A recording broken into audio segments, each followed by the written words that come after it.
parang kunyari sa date, di ba? Minsan sinasabi na, dapat lalaki magbayad or dapat ganyan, ganyan, ganyan.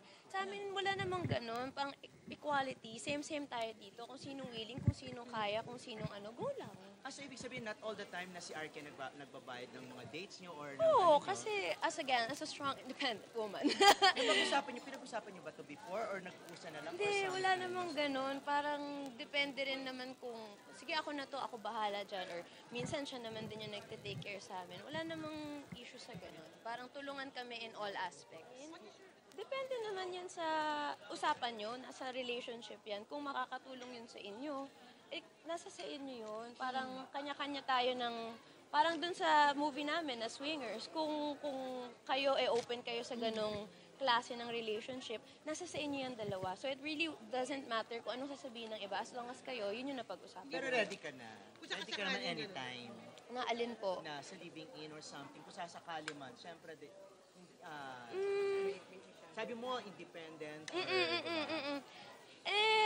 Pag napag-usapan po siguro, pero sa ngayon talaga, focus lang talaga kami sa work ng isa't isa, sa pagiging... Ayan, di ba, si Jane Oinesa, wala naman siyang kontra dun sa live-in issue, di ba?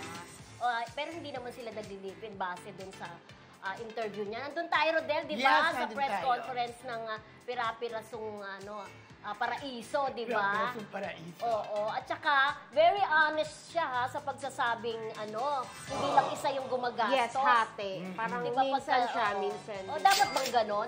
Sa inyo dalawa? Wala akong nakikitang problema sa ganon. Kasi unang-una, si Jane, hindi naman siya matronics, di ba? Para gumastos. Siguro, sabi nga niya, parang fair lang, hati-hati, ganon. Okay lang yun. Saka uso na kasi ngayon yan, Tito.